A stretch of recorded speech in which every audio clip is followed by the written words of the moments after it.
જો આવી રીતે ગારો સાફ કરીને કમ્પ્લીટ ડાયવર્ઝન કરે છે. આ એનું મટીરિયલ વપરાય છે.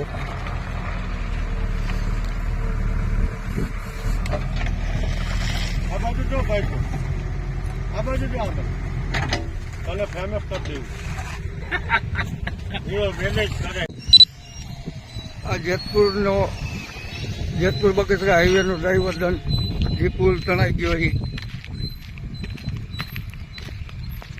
આ નવો બની અત્યારે રિપેરિંગ કરીને ચાલુ કરવામાં આવ્યો છે. બાયપાસ ડાયવર્ઝન પણ ચાલુ કરી દેવામાં આવ્યો છે, જેનું કામ ચાલુ છે અત્યારે. અને આ ડાયવર્ઝન ચાલુ થઈ ગયો છે.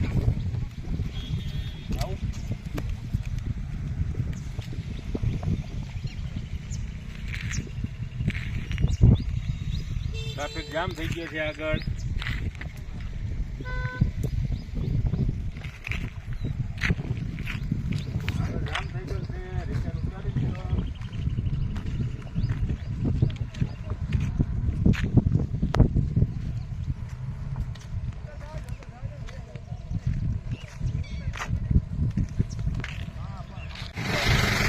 જાજો પાછું જાજો. અત્યારે રોડ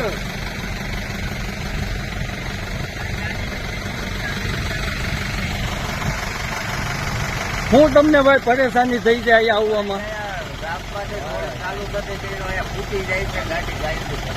બહુ તકલીફ પડે છે ને? હા તો વાંધો નહીં. અત્યારે રોડનું કામ ચાલુ થઈ ગયું છે અહીંયા.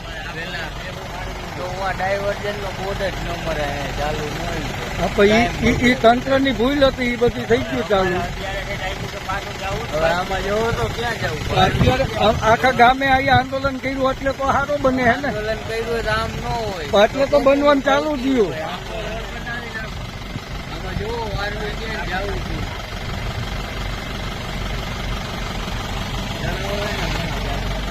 અઘરી હાલ. તો સુરેશભાઈ આવડા ભાઈ આપણે સાહેબ આવ્યા અત્યારે, એ સાહેબનું નામ ને ઈ જણાવો ને.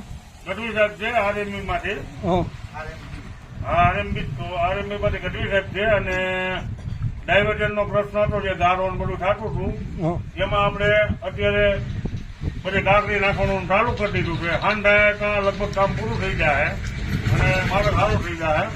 એટલે આ ફાયદે આવીને ખાતરી આપી અને કામે ચાલુ કરાવી દીધું. એટલે ડાયવર્ઝનનું કામ સાહેબ અમારે અત્યારે પૂરું થઈ જાય સાંજ સુધીમાં કે કાલ સુધીમાં?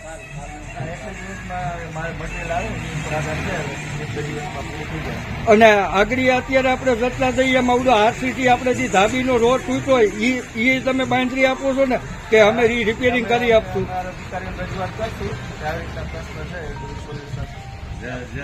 પંચાયતની કઈ નુકસાની હોય તો પંચાયતના આ ઉપસરપંચ છે ભાઈ, અને આ ભાઈ સરપંચ છે.